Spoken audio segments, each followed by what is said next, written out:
Thank you very much. I appreciate the opportunity to be part of this Faraday workshop. It's always splendid to get back to the UK and have a good excuse for coming. So I spent a lot of time here back in the 1990s and late 80s when I was working on that Boyle project that's been alluded to. But it's a good thing it's not out on the bookshelf for a number of reasons. It'd be hard to cart it home. You didn't sell it. It would displace a lot of things. It's pretty expensive. And if everyone in the room bought a copy, I think the publisher's stock would be permanently exhausted. The print one was about 300. So it's not the kind of book that one normally has. Now, the topic I want to address today is a very, very well-known topic. Peter Harrison set me up quite nicely this morning for doing this. I want to talk about the warfare view of science and religion from a historical point of view. That's not quite the same thing as from a contemporary point of view as Richard Dawkins will take. But the historical warfare claim is, I believe, a central part of modern atheism. And I will introduce the topic in that way today. I will use primarily American examples, however, because the warfare view in its historical form is primarily an American creation in the late 19th century. So I have an American story to tell that has much larger implications worldwide. Going along with the lecture and slides is a handout that I hope you have in front of you, because the handout has all of the long quotations and many of the shorter ones that you'll find on the slides. Peter gave you copies of the slide images, which is really nice. I did not do that, but I have given you the substantive quotations on which my argument is being based. Really, my presentation is being based. I'm not going to so much make an argument as make a presentation. The arguments are for other times and other places. I'm not talking to an audience of fellow historians. I'm not going to try to make a historical argument, but rather I would like to present to you the way in which nearly all historians of science view this warfare thesis. I'll give you the deficiencies of it from our point of view, both the larger picture, what I'm calling the meta-narrative of the warfare, and the smaller picture, the individual situations, the individual claims made. I'll look at a couple of the big ones there. Okay, so let me start just by noticing the significance of this topic, which everyone in the room probably already has noted. I'll do that once again in an American context. I'll show you the cover of Time magazine, which is one of our most widely read magazines. It's one of the ones which is also still in print as opposed to just on the web. It's a weekly, and this one comes from November 2006. The cover story was God versus Science. It featured interviews with both Richard Dawkins and Francis Collins, side by side, and you can get all of this content on the internet for free if you want. You can look up God versus Science, Time magazine, and you'll find it very quickly. It's simply the way in which it's posed here on the cover story of a nationally prominent magazine that normally doesn't talk about science versus religion, that normally does cover science and does cover religion, chose to cover it in this way at that time, shortly after the conclusion of the Human Genome Project, which Francis Collins was in charge of. A project which, as he likes to point out, a federally funded project which came in ahead of schedule and under budget. Of course, Collins is now in charge of the person who would have taken his place had the Human Genome Project continued. That project falls under the National Institutes of Health, a much larger entity within the federal government that Collins is now in charge of. But it's a very common perception today, as we all know, that religion and science conflict, and that this conflict is inevitable, and that there's a big historical component to it. Now, in the West, this usually pits Christianity versus science. Though worldwide, there are other forms of the conflict thesis, obviously. But in the West, it's usually Christianity versus science, and that's what I'm going to be talking about in my lecture. To begin, let me introduce you to someone that I did not know about even just a few months ago, a prominent voice in the atheist community worldwide. His name is David Mills. I became acquainted with his writing through Stephen Snowblin, one of the leading Newton scholars. Newton and Boyle didn't talk to one another very much in the 17th century. Not a lot of people did talk to Newton very much, but Newton and Boyle talked to everyone. Newton talked to hardly anyone. Newton and Boyle didn't talk very much in the 17th century, but today Newton and Boyle talk through Snowblin and Davis fairly often. And Snowblin introduced me to David Mills, this author who's written a book called Atheist Universe that I'll tell you about shortly. He's an American writer, a former journalist, and he writes books on lots of things, including atheism, scientific atheism. His book, Atheist Universe, was actually, so it's claimed, the best-selling atheist volume on Amazon for more than 2 years, a period that ended with the appearance of Dawkins's book, The God Delusion. In other words, that's the role that Mills's book played until that particular book of Dawkins's was released. And it's a book that Dawkins himself likes. He describes Mills's book as an admirable work, and he also, on Mills's own website, you can actually get a diploma for Doctor of Atheism, if you would like, from the Atheist University.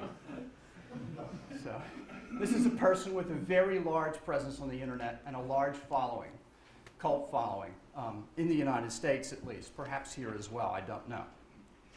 But what I want to look at in the case of Mills is his use of history of science in this work, The Atheist Universe, because it's not untypical of new atheist works when they invoke history of science. He argues, like any other new atheist author, that science and religion simply cannot be reconciled, but he also uses science as a weapon against Christianity, like other atheist authors. But especially he presents a version of the warfare view of the history of Christianity and science.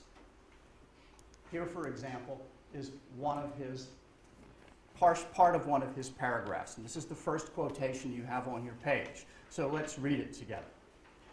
Aside from the wholesale extermination of witches, the Christian church fought bitterly throughout its history, and is still fighting today, to impede scientific progress. Galileo, remember, was nearly put to death by the church for constructing his telescope and discovering the moons of Jupiter. Yeah, that's appropriate laughter. For centuries, moreover, the church forbade the dissection of a human cadaver, calling it a desecration of the temple of the Holy Ghost. Medical research was thereby stalled for almost 1,000 years. It is no coincidence, therefore, that Christianity's longest period of sustained growth and influence occurred during what historians refer to as the Dark Ages. Okay? And as Snowblin has pointed out in correspondence with me, there is a major historical error in every sentence. Now, I'm not going to elaborate on that. Snowblin's going to do so in a forthcoming paper in a popular venue. And he can do that quite well. I'll leave that to him, but I will agree with him on that. Next quotation. 1,500 years of progress were therefore stifled by the Christian church. Were it not for religious persecution and oppression of science, mankind might have landed on the moon in the year 658. There it is, folks. There it is. I'm not making this up. Cancer may have been eradicated forever by the year 800 AD. And heart disease may today be unknown. But Christianity put into deep hibernation Greek and Egyptian scientific gains of the past. Well, you know, this is ludicrous stuff, but there it is. And then he seems wholly unaware that Christians advanced Greek science and gave it a crucial institutional home. We were just talking about institutional homes this morning. Christians gave it a crucial institutional home in the university and during the Middle Ages. And even apart from that quite significant omission, the claims are absurd on the face. He goes on to say this a little later in the book. Pre-Renaissance man lived during a period when superstition overshadowed rational thought, and when those who proposed scientific explanations were often tortured to death by religious authorities. Galileo narrowly escaped a death sentence imposed by the Catholic Church for his telescopic observation that Jupiter's moons orbited Jupiter instead of Earth. birthplace of Jesus and presumed orbital hub of the universe. Again, let me just ask the group, can anyone in the group guess how many people were tortured to death by religious authorities for their scientific views in the Middle Ages and the Renaissance? Does anyone know? One? Yeah, the answer, I see several people, it's 0. That's right. It's 0. so this is, shall we say, What about Giordano Bruno? of the articles that were identified for which Bruno was executed, out of approximately a dozen, there were about 12 or 13 articles, Peter, I think one of them had a relation to natural philosophy. Infinity of Worlds? Yeah, something like that. Bruno was persona non grata in many places. For among other reasons, he advocated that the English throw out Elizabeth and the French throw out Henry. And, you know, because the church caught up with him in Venice. If the English had caught up with him in Cambridge, or the French had caught up with him over in Lyon, then he probably would have had a similar fate. For political reasons rather than religious reasons. Now, was he executed for religious reasons? Yes, he was. He was a monk who was denying the Trinity and many other fundamental Christian beliefs. And, you know, I'm not defending the church's treatment of Giordano Bruno, but the statement that he was executed, you know, a martyr for science is simply not accurate historically. Okay, so Galileo, for example, was never under the threat of a death sentence. He was never tortured and never spent one day in prison. He was sentenced to house arrest, which is a very different matter, after it was all over. Nor were his observations of Jupiter's moons, which were confirmed by Jesuit astronomers, the source of his problems with the Roman Catholic Church. On all points, Mills shows great historical ignorance and even naivete. Indeed, with his assumption that, you know, the scientific progress is inevitable, such that cancer would have been cured before the year 1000 AD, something like that. That's just astonishing. Now, the anti-religious attitude advanced by Mills and many others in the name of science relies on a false view of the history of science, and that's what I want to get at, having introduced the subject and its significance to this larger conversation today. I would say that a more accurate understanding of the history of science shows how badly wrong this warfare view actually is. So what I would like to accomplish with you for the main part of my talk is to show you what exactly historians say is wrong with this view. I will quote several historians, all of them very important people in the discipline, and a couple of people who aren't really historians of science but have worked in closely related fields. And the public image of science and religion today, unfortunately, is really not influenced very much by historians of science. It's not. There aren't very many of us, and we don't usually hold influential positions with the media, and that's just a fact.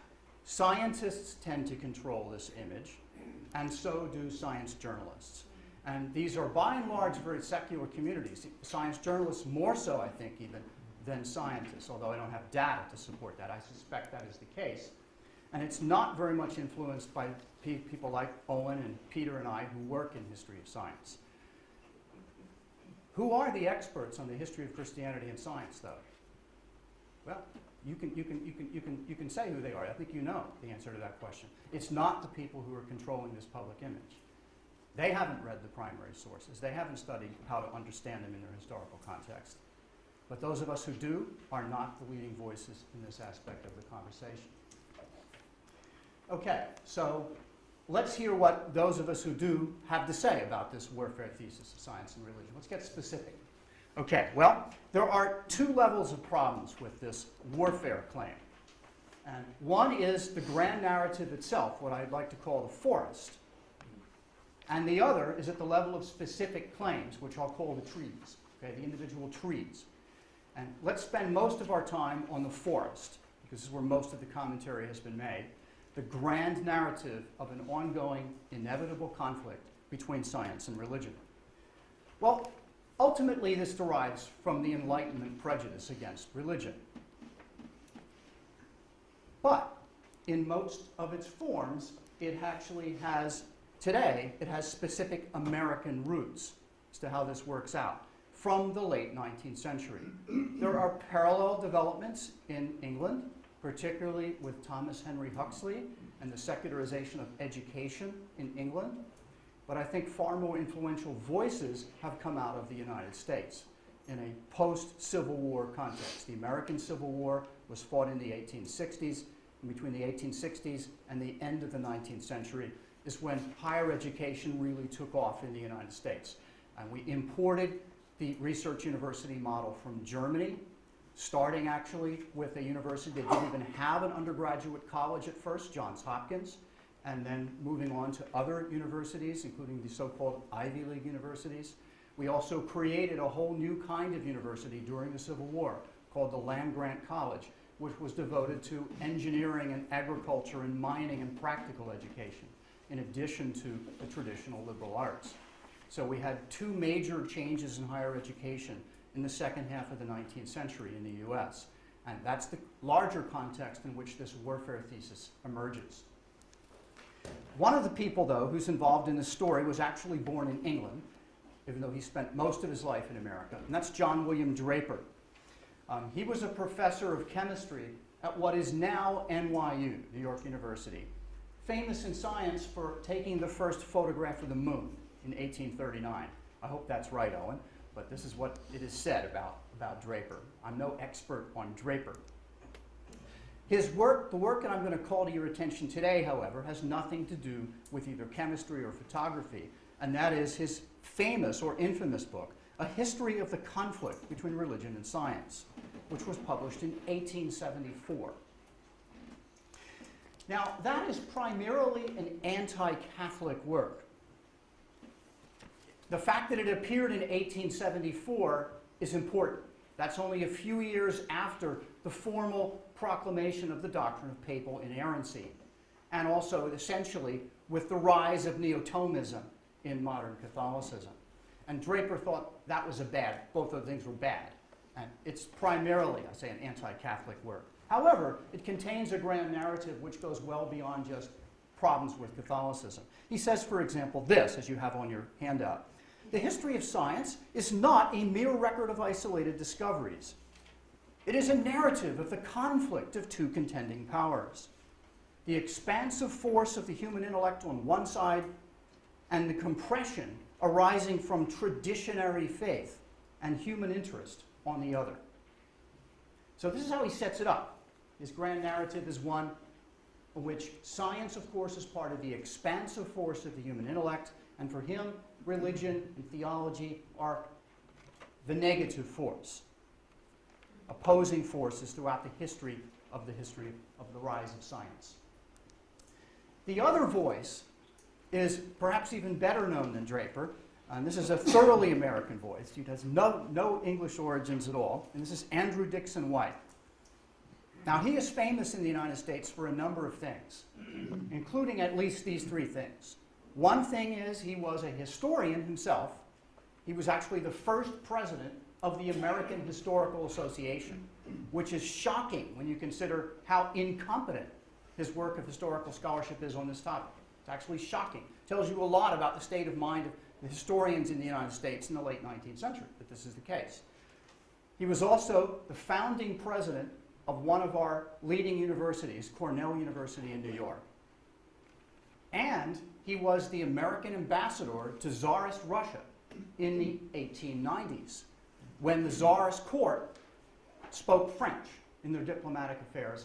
He had been an expert on French history, and he was posted to St. Petersburg in the 1890s. And all of that comes into play in the story of his book about the warfare of science with theology and Christendom. This is his title. You know, if you compare it on the paper here with the one that Draper wrote, you see the similarities, but there's also a significant but subtle difference. Namely, White sees the warfare not between religion and science broadly construed, but between science and theology within Christendom. It's the intellectual component of Christian religion that White wants to get out of the picture: traditional theology. Now, to see where he's coming from, let's take a look at the preface to his book. It's a remarkable preface. He wrote the preface in the early 1890s. He'd been writing about this theme for 30 years at this point. Started writing about this just after our Civil War ended, in the late 1860s. He kept coming back to this theme again and again and expanding his thought and including more and more information. So he ends up with 2 volumes, a doorstopper of a book, like this, really, when you put the 2 together. And that's what's published in 1896. Here is the preface to that work, which was written in St. Petersburg. And it was written in this context. The river Neva freezes over in the winter, thaws out in the spring, and he uses this as the metaphor for what he says. My book is ready for the printer. And as I begin this preface, my eye lights upon the crowd of Russian peasants that work on the Neva under my windows.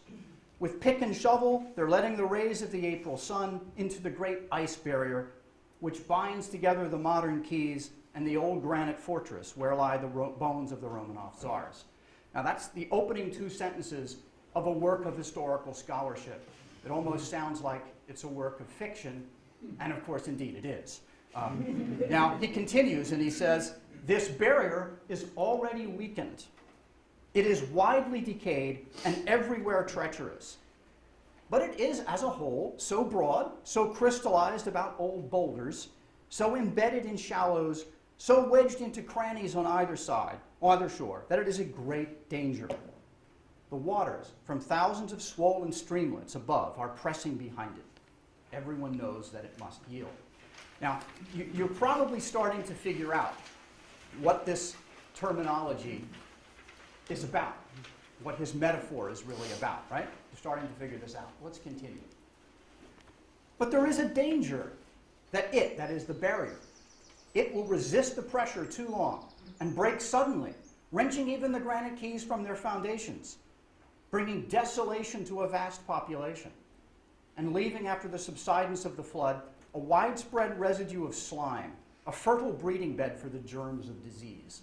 Then he speaks about the peasants who are out chopping the ice on the river. And here's what he says. And here's a picture, indeed, of the Neva in the spring. But the patient moujiks are doing the right thing. The barrier, exposed more and more to the warmth of spring by the scores of channels they're making, will break away gradually, and the river will flow on, beneficent and beautiful. Now, of course, what he means in all of this, the imagery, the barrier, is dogmatic theology. And he almost always uses, the adjective dogmatic as a pejorative, just as he always uses the adjective medieval as a pejorative. Late 19th century historians tended to do that. And he couples the word dogmatic with theology and never couples it with anything else. So he's writing about what he perceives to be the obscurantist nature of traditional Christian theology in its encounter with natural science. And he thinks that needs to be chipped away. The theology needs to be chipped away in order that the benefits of modernity, the science, can flow on, as he says, beneficent and beautiful. He wraps it up. My work in this book is like that of the Russian moujik on the Neva. I simply try to aid in letting the light of historical truth into that decaying mass of outworn thought which attaches the modern world to medieval conceptions of Christianity, and there is the pejorative use of that word, and which still linger among us. A most serious barrier to religion and morals, and a menace to the whole normal evolution of society. So again, he's not opposed to religion in the sense of a moral compass. He's opposed to dogmatic theology, that is, traditional Christian theology of virtually any kind. Okay, so that's how White sees this. He sees Christianity has always, in his view, been a barrier to scientific progress. It's the only role it can play. It's an ice barrier that needs to be chipped away. It has no other role historically. Now, what are the problems with this classic kind of warfare view, which has been around since the late 19th century? Well, here's what some contemporary historians will say about this. Well, actually, I think I've skipped on my outline, so let me come to this. Sorry about that. Why did White write such a book? I don't have anything about that on the outline. Why did he write this kind of book? wrongly pitting religion against science in this ongoing, inevitable conflict? Well, the context of the American university system and its wholesale recreation after the Civil War into the modern research university, the secular university, the land-grant university, as opposed to traditional, denominationally controlled liberal arts colleges. All of that is behind this. During the Civil War and after the Civil War, the United States government, the federal government in our country, gave the states, the individual states, tracts of land that could be used either to produce income to make a university or to put a university on, or both. And so there was an influx of wealth in the form of this land coming from the top down, from the federal government to the states. The states, as recipients, then took the next step. And in New York State, the state government, the state legislature, had arguments going on within the legislature about what to do with this money. And all of the existing colleges in New York at the time were liberal arts colleges that were related to one denomination or another. And they wanted their piece of the action politically. They wanted that influx of resources. White had a different idea. He wanted to create this new university at Cornell, in Ithaca, called Cornell University, in honor of a private donor who put up a lot of money to help him do this, Ezra Cornell. And the establishment of what is the first non-sectarian university in New York, not the first non-sectarian university in the United States. It's often said here in Europe that's not right, but it was the first non-sectarian university in New York. The establishment of that caused a great political fight. White took that political fight at the level of the legislature and extrapolated that into a long-term, ongoing, inevitable conflict of science and religion. That's what he did in his book. Indeed, he proclaimed that his university, Cornell, would become an asylum for science, where truth shall be sought for truth's sake, not stretched or cut exactly to fit revealed religion. Okay? So there's the denominational piece. He's fighting that. Here's Ezra Cornell. Kind of looks like an old goat, doesn't he? And he goes on the offensive at this opposition. All the way back in 1869, which is the context in which that's the time the land-grant universities are being created. It's nearly 30 years before his book is ultimately published. All the way back then in 1869, he gives a lecture in New York at the Cooper Union in New York called The Battlefields of Science, which is the earliest version of this warfare book. And he tells Ezra Cornell, the co-founder of the university, that he's done this in order to give his religious opponents a lesson which they will remember. So he's giving this polemical speech in New York, which is really the earliest form of the warfare view of science and religion that he later presents in his big book. Now, what do historians and other scholars say today about this picture? Well, let me start with a very, very significant secular scholar, a sociologist of science, Stephen Shapin, who has just recently retired from Harvard University. He had been at several universities in the course of his career. Here's what Shapin says about this view in his treatment of his textbook on the scientific revolution. In the late Victorian period, it was common to write about the warfare between science and religion, and to presume that the two bodies of culture must always have been in conflict. However, it is a very long time since these attitudes have been held by historians of science. So says Shapin. Indeed, Shapin is a highly secular scholar. If I could just tell a little anecdote about him. He and I were part of a conference here in Britain in the early 90s, a Boyle conference located down in Templecombe, if anyone knows where that is, between Dorset and Somerset, basically. That's close to where Robert Boyle's home was, the home he inherited from his property he inherited from his father. And Shapin was part of this group, and he introduced one of his papers, the paper that ultimately ended up in another place in a book of his own, about who was Robert Boyle. And he basically said Boyle was a scholar, a gentleman, and a Christian. And I am none of these things, said Steve. Okay, so this is how he presented issues in his book, The Scientific Revolution. Or Lawrence Principe, who's a leading historian of alchemy and an organic chemist. He still teaches the organic chem course at Johns Hopkins, but he's a leading historian of alchemy. In his little book, The Scientific Revolution, a very short introduction. You know that series from Oxford. He has the one on the scientific revolution. Here's what Larry says. Many people today acquiesce in the widespread myth devised in the late 19th century of an epic battle between scientists and religionists, despite the unfortunate fact that some members of both parties perpetuate the myth by their actions today. This conflict model has been rejected by every modern historian of science. It does not portray the historical situation. Well, I wouldn't quite say every modern historian of science, but nearly every modern historian of science would be, I think, fully accurate. Or consider what Ronald Numbers says in his book, Galileo Goes to Jail. That was one of the 3 books that Peter recommended at the end of his lecture this morning. This popular treatment of various issues related to the warfare view. Ronald Numbers edited this. Each chapter has a different author. And Ron wrote the introduction. And in the introduction, here's what he says. Historians of science have known for years that White's and Draper's accounts are more propaganda than history. Or one of the other collections of works on history of science and religion is by Gary Ferngren, a prominent historian of medicine at Oregon State. And here is what he says. While some historians had always regarded the Draper-White thesis as oversimplifying and distorting a complex relationship, in the late 20th century, it underwent a more systematic reevaluation. He really means the period from about 1970, especially 1980, until the end of the century, last century. That's what he really means here. In that period, when Peter and I were coming into history of science as younger scholars, that's when this view came to be rejected. And then he says, the result is the growing recognition among historians of science that the relationship of religion and science has been much more positive than is sometimes thought.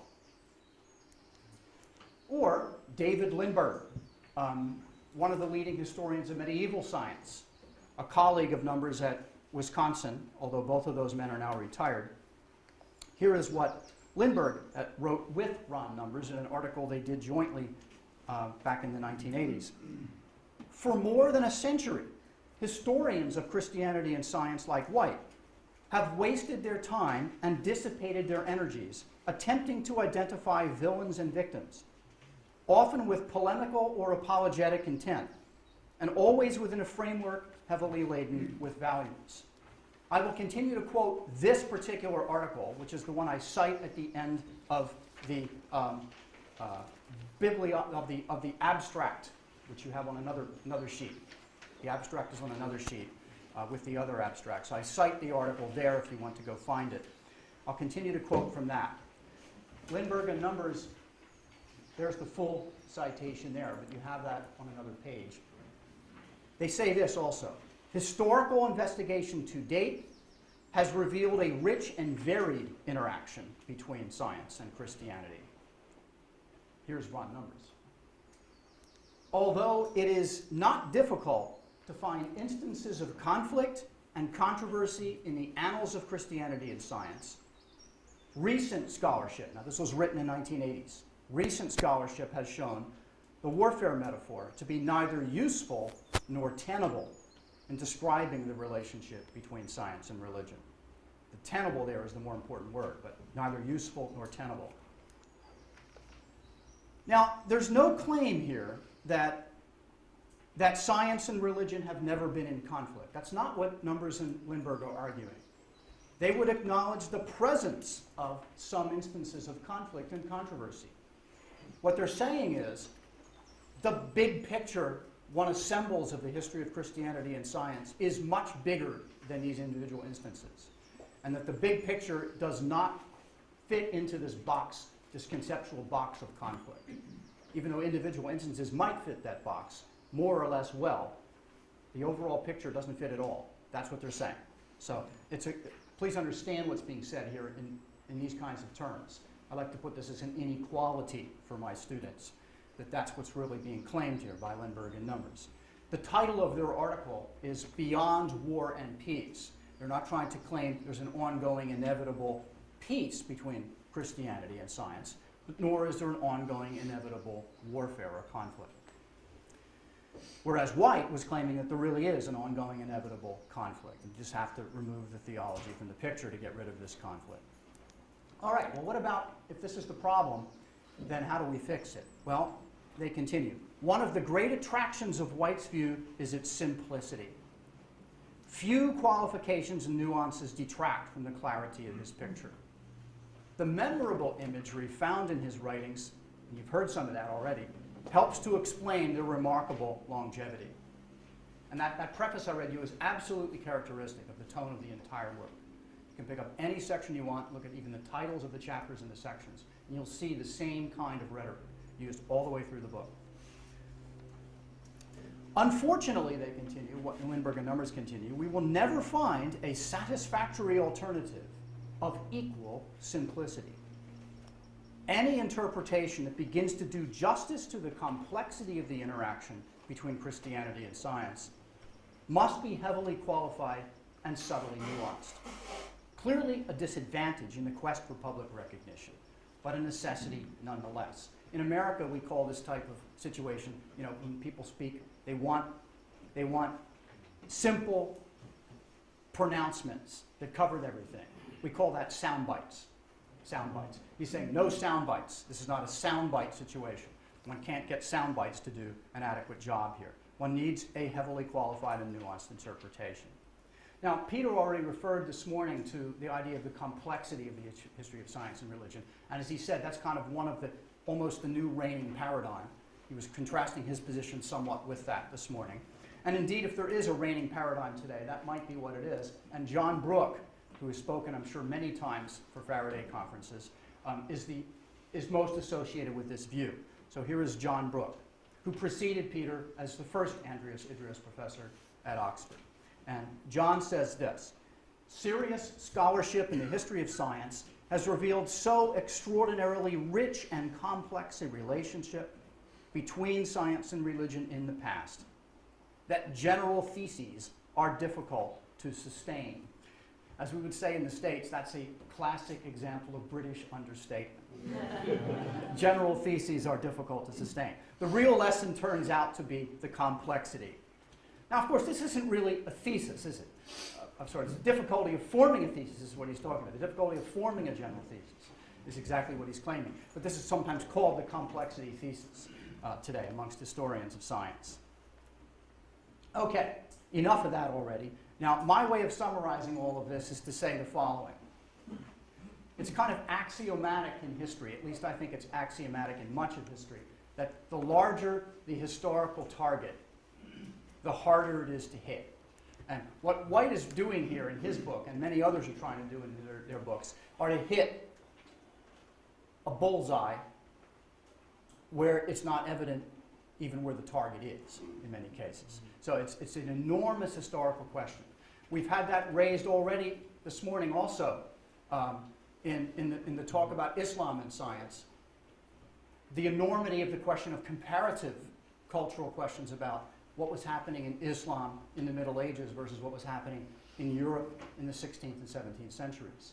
I mean, these are enormous questions. Perhaps the institution question is a helpful way to get at it. But these kinds of comparative questions are part of the picture. Many, many other things are part of the picture.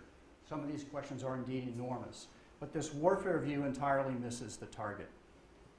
Okay, now I've told you about the narrative of the forest, the grand narrative. But what about specific trees? I'm going to look at two specific trees here in the forest.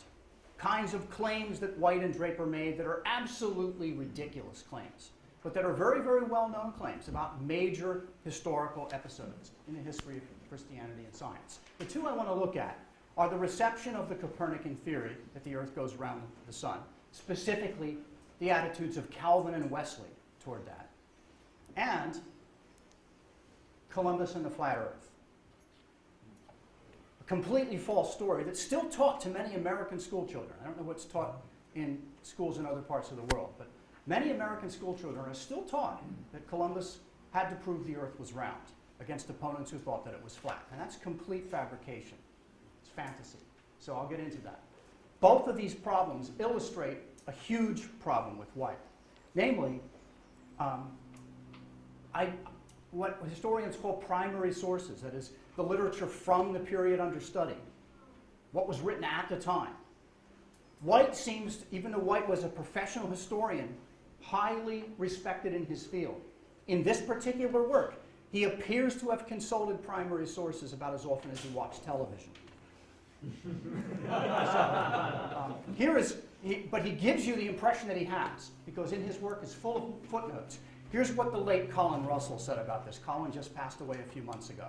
He's well known to many here. But Russell wrote this about, at one point, Draper, talking about Draper now, Draper takes such liberty with history, perpetuating legends as fact, that he is rightly avoided today in serious historical study. The same is nearly as true of White, though his prominent apparatus of prolific footnotes may create a misleading impression of meticulous scholarship. Indeed, that's the case. I've tracked down the information in some of his footnotes related to these two stories, and it conforms to what Russell says. Let's look at Copernicus first. To introduce that, here's what Lindbergh and Numbers say about that. White's picture of unremitting religious hostility to Copernicanism is no longer tenable, if indeed it ever was. That's what Lindbergh and Numbers wrote about it. Well, let's see what White says. Well, there's a single paragraph in White that contains two huge historical errors, just in one paragraph of White, that are related to this issue. He says in one paragraph that both John Calvin and John Wesley rejected the Copernican theory, and he even quotes an anti-Copernican statement that John Calvin never uttered. And he completely misrepresents Wesley's view of heliocentrism. In the space of one single paragraph, he does both of these things. Now, Calvin almost certainly was not a Copernican. Hardly anyone in the 16th century was. Between the time of Copernicus's book being printed in 1543 to the time of Galileo's Starry Messenger in 1610, that's nearly 70 years, we can count the Copernicans on three hands. There's only about a dozen Copernicans that we know of today, anywhere in the world. And Kepler was one of them, for example. Galileo was another. Calvin was not on that list. He almost certainly opposed the view, and he probably had knowledge of it. But what did he say about it? Well, nothing at all, really. Here's what White says. After White discusses Luther's opposition to Copernicanism, which is well known and well documented, he goes on to say, while Lutheranism was thus condemning the theory of the Earth's movement, other branches of the Protestant Church did not remain behind. Calvin took the lead in his commentary on Genesis by condemning all who asserted that the Earth is not at the center of the universe. He clinched the matter by the usual reference to the first verse of the 93rd Psalm. Whenever White says, by the usual reference, those sources usually do not exist. But he said he clinched the matter by the usual reference to the first verse of the 93rd Psalm and asked, who will venture to place the authority of Copernicus above that of the Holy Spirit? So clearly, the way White presents this is in White's mind, that is a direct quotation from Calvin there at the end of this passage, right? I'm not taking this out of context. This is the whole passage so far that I'm going to treat. He then goes on to say, later in the same paragraph, that, let me point out that this alleged fact that White has in his book, has often been repeated even by distinguished scholars such as the late Thomas Kuhn. In Thomas Kuhn's book, The Copernican Revolution, he also quotes this statement that Calvin never made. Calvin never used the word Copernicus anywhere in his writings, and he never said anything of this kind anywhere, let alone in the commentary on Genesis. Now, what's he say about Wesley? In the same paragraph, he goes on to say that even John Wesley declared the new ideas to tend toward infidelity. Now, here he doesn't spell out what those new ideas are, but in the context of this paragraph, it's clearly heliocentrism itself that he means. He says these new ideas tend toward infidelity. Now, where did this come from? Best I can figure out is that he apparently based this on a sermon Wesley preached called What is Man? A reference to Psalm 8:4. And there, Wesley is not talking about Copernicanism. He's talking about the idea of the plurality of worlds, the idea that there's more than one inhabited planet in the universe. That's an old idea, often discussed both ways by Christian theologians, for and against, and Wesley was against it. And Wesley speaks of the plurality of worlds as a very favorite notion with all those who deny the Christian revelation. I don't know the 18th century context for this, what Wesley's referring to here. Perhaps someone here does. But that's that's the context in which Wesley says this. Wesley continues, he defends his opinion by invoking the ideas of Christian Huygens, the great astronomer from the previous century. Huygens' observation, in Wesley's words, that the moon has no atmosphere, and therefore no clouds, no rain, no springs, no rivers, and therefore no plants or animals. So what's Wesley really doing in this passage? Well, Wesley is opposing the plurality of worlds, not heliocentrism, and he's invoking a major scientist on this topic in his own defense. That's what he's doing. In other words, he's doing what a learned person would do. He's going to the astronomers to get ideas that he thinks are more agreeable to him. He said, "No, look, the astronomers have shown that there is no life on the moon," and he uses that in support of his view that there's no plurality of worlds. Now, whether or not he was right about that isn't the point. The point, of course, is that what's Wesley's attitude? What's he doing? Is he opposing Copernicanism? Absolutely not. And he's going to a scientific authority to defend the view that he has, a very high authority indeed. So it's quite a stretch from this to conclude, as White does, that Wesley opposes heliocentrism. And of course, the way White depicts Wesley, he shows him being an obscurantist, standing in the way of scientific progress, when that's not what Wesley's doing at all. Wesley's expressing an opinion on this matter and using very good science to defend his view. So it's quite the opposite attitude toward the science that Wesley is displaying. All right, now how about the second myth I want to deal with, this Columbus story. This one's really fun, especially in American context, but you can get a view of maybe how sometimes Americans view this from what I'm going to say next. Contrary to what at least many Americans are taught, the spherical shape of the Earth and its approximate size have been known since antiquity, since before the time of Christ. And as I'll discuss in a little bit, that idea has never disappeared from the literature. Nearly every learned person in the Western tradition has understood this and not challenged it, that the Earth is spherical and it's of a certain approximate size. Now here's what White says about Columbus. The warfare, notice the language again, the warfare of Columbus, the world knows well. How the bishop worsted him in Portugal. How sundry wise men confronted him with the usual quotations, again, which don't exist. The usual quotations from the Psalms, from St. Paul, and from St. Augustine. And how, even after his voyage had greatly strengthened the theory of the Earth's sphericity, which was completely irrelevant at the time, with which the theory of the antipodes was closely connected. Well, that's right. That part's right.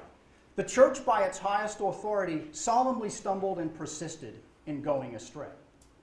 This picture I'm using to illustrate it with is not visible very well because of the light coming in, but it's a famous picture from the Smithsonian Museum of American Art, which is off of the mall, but in Washington, not far from the National Gallery of Art.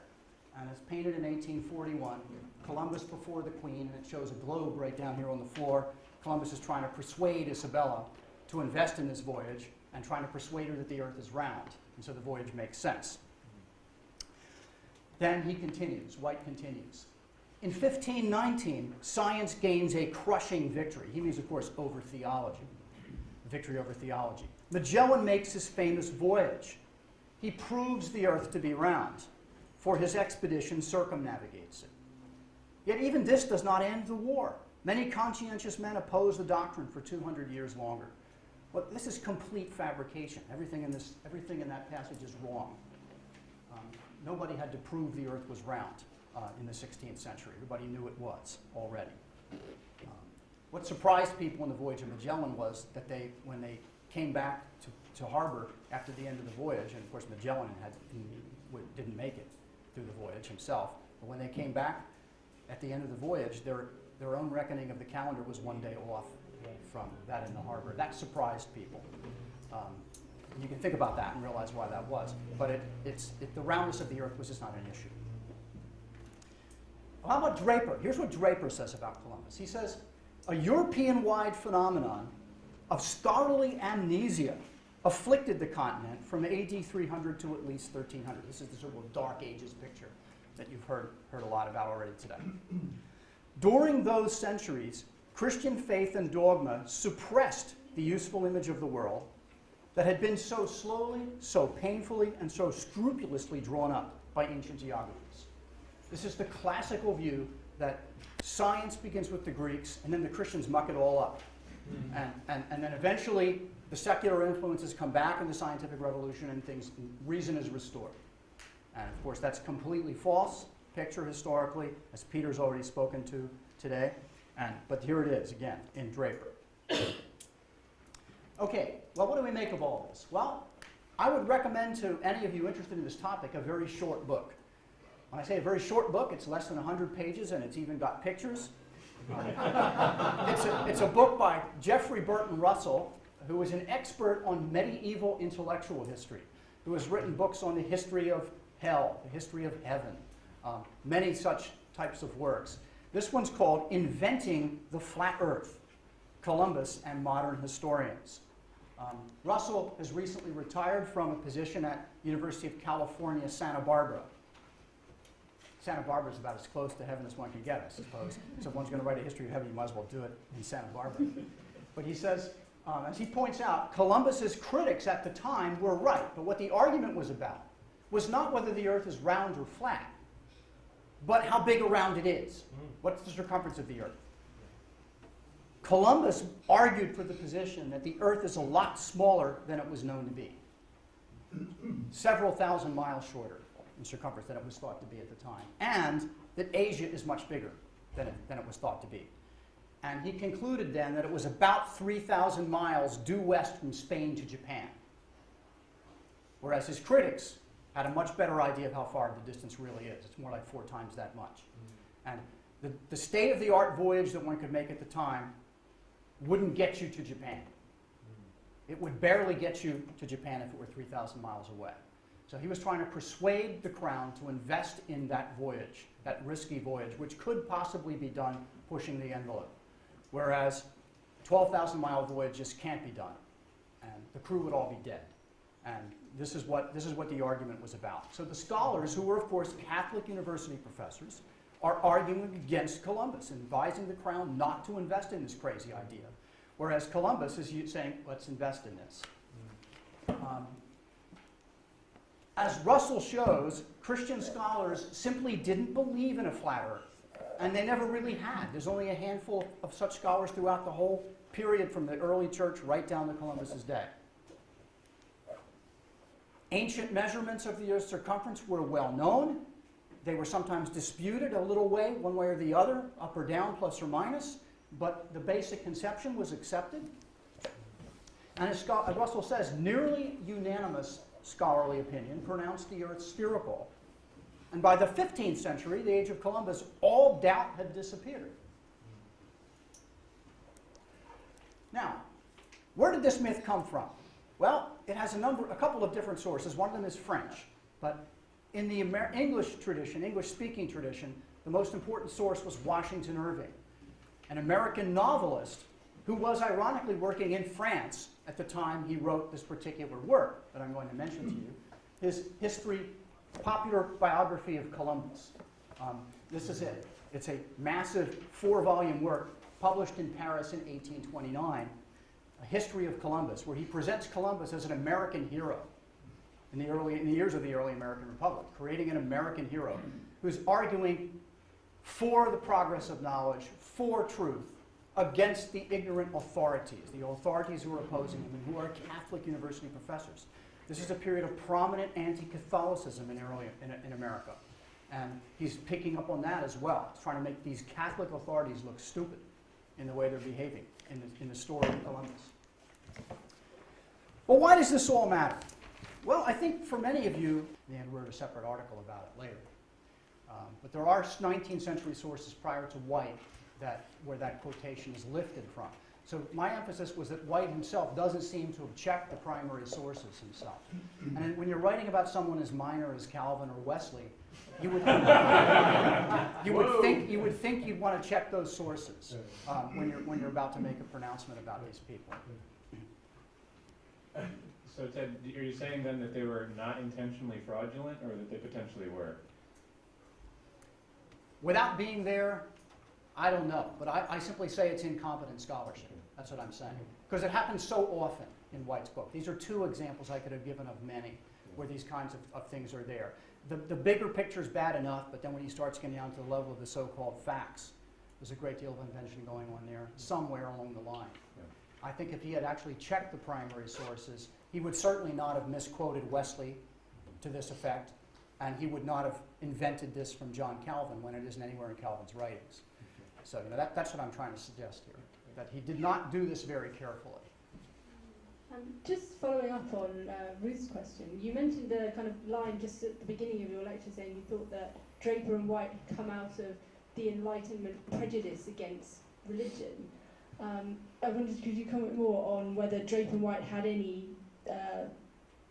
basis in Enlightenment thinking about religion?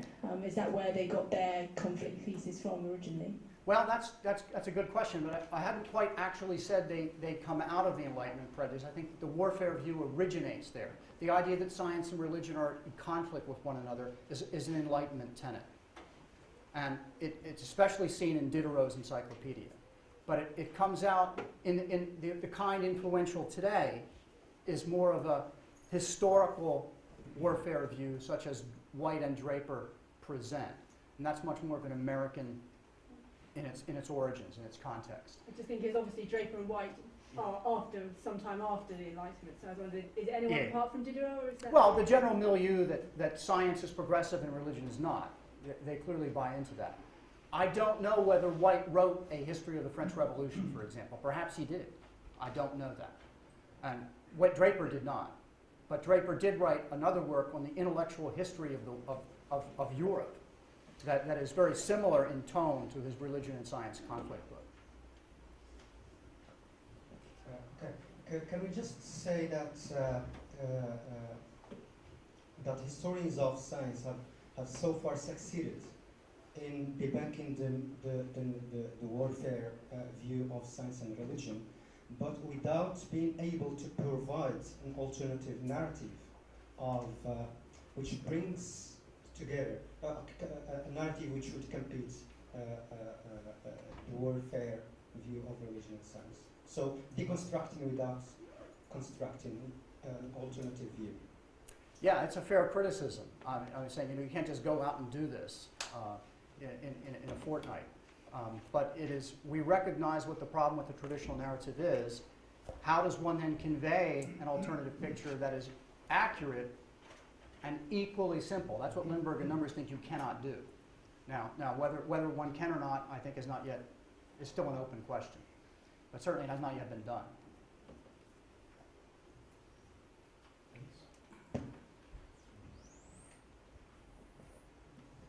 I'm a little worried that we Brits have been left off the hook somehow by, the fact, I just wondered how, often the way we tell the conflict thesis over here is that it's our fault and the Americans joined and we joined in. We don't have to decide that one, but I think it's often pointed towards the professionalization of science. Scientists narrative of conflict and so on. And clearly Thomas Henry Huxley contributed to that and the exile and all that story. To what extent do you think those things are joined up? Are they all linked? Do you want to link them somehow? They knew each other, they were, somehow linked up? Well, I know that Draper and Huxley knew each other because they were both together. Right. So Draper and Huxley must at least have been acquainted because they were both on the dais in Oxford in 1860 at the Wilberforce-Huxley confrontation. Draper was the previous speaker, if I recall correctly. And so he was actually present at the time. And considered very boring. Yeah. But he had not yet written his book. 1870 had not yet happened in the history of Catholicism, and he had not yet written his history of the warfare or history of the conflict of religion and science. I don't know enough about Draper to say more than that. This particular talk, unlike the one tomorrow, is not based upon any extensive research I've done on my own in terms of writing original scholarship. It's simply conveying ideas that I convey often to non-specialists. So I don't know. I don't know enough about Draper to go further with that. But I would agree that there are parallel narratives on both sides of the Atlantic about secularization and universities. There's certainly parallel things going on. And probably the source behind all of that is Germany, with the creation of the PhD degree, research degree, and the secularization of knowledge in German universities. And that's, of course, where higher biblical criticism comes out of Germany. And the scientific enterprise is led by Germany in much of the 19th and into the 20th century, in general terms, with, of course, you folks in Britain doing equally well in some fields. But I think the German model is the one that the Americans adopt in our university system, this German model of knowledge creation. I'm very interested that you brought up the idea of the flat earth myth. I'd just like to share with people that it is alive and well in the UK. I taught in high school for 38 years. Every year I asked 16-year-olds when they thought people first realised that the earth was round, and they're highly intelligent kids, almost to man, they all said in the 15th century. And I just wonder how much, to be flippant, popular songs have to do with this. There's the song that was written in the US in, I think, the 1930s. They all laughed at Christopher Columbus when he said the earth was round. And then there's another myth, of course, that the outside of the moon is always dark. Popular song. So, there are these influences of popular culture on kids, and they grow up believing nonsense.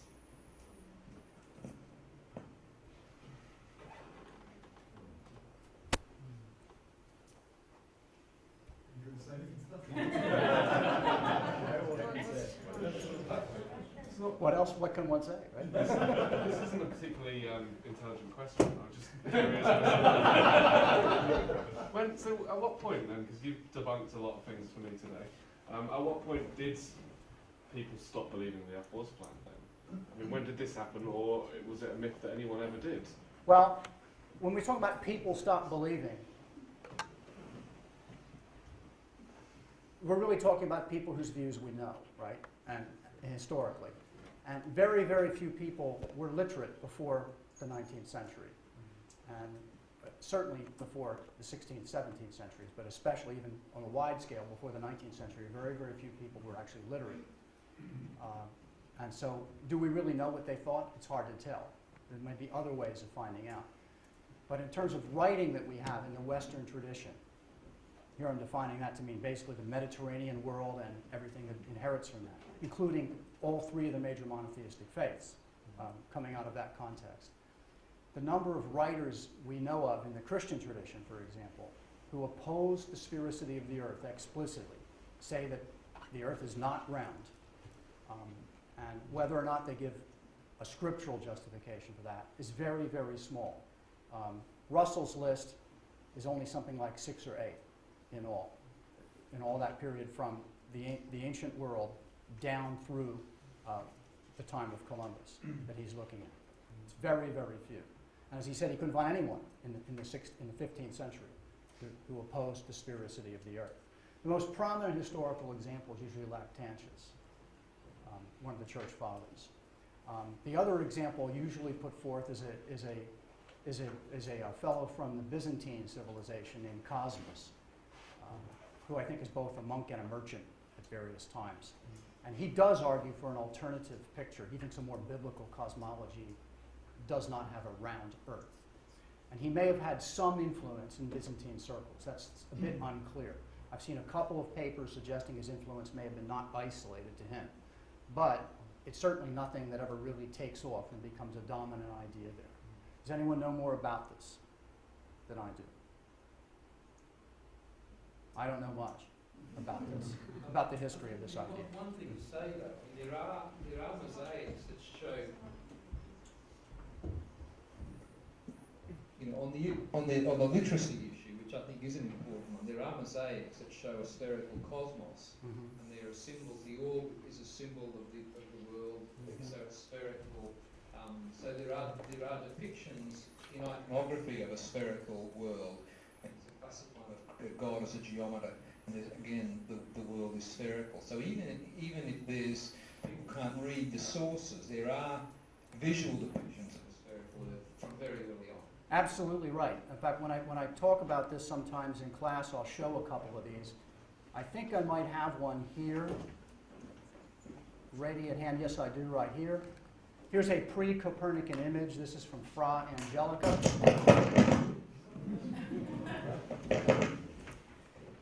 This one's from Fra Angelica, which is 15th century, but it's before Columbus.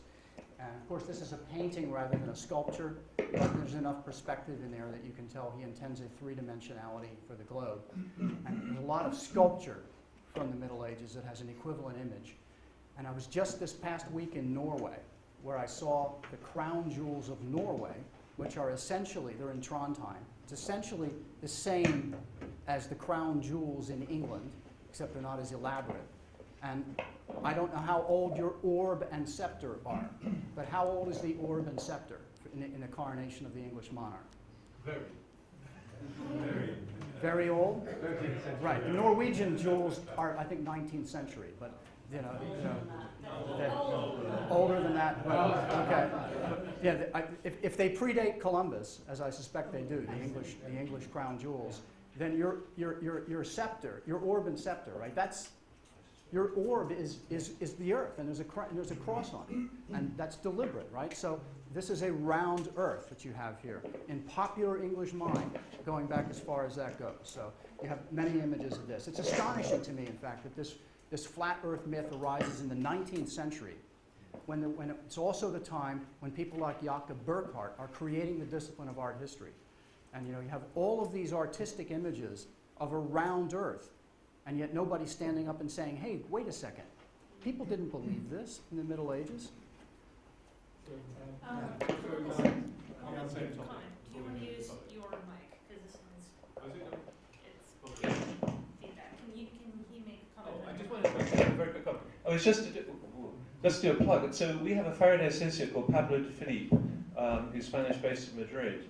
And he's written a very nice scholarly paper with another historian colleague on updating the Geoffrey Russell story. And he's got a lot more sources in there. It's slightly more, I mean, he's agreeing with Geoffrey Russell, it's a slightly more nuanced position. He's got a lot more citations in there. So I just want to give that a plug. It's not yet published, so you might be happy to pass around a preprint for those who are interested. I think I'm going to call Paul back. If you've got further questions, you can always put them in the box.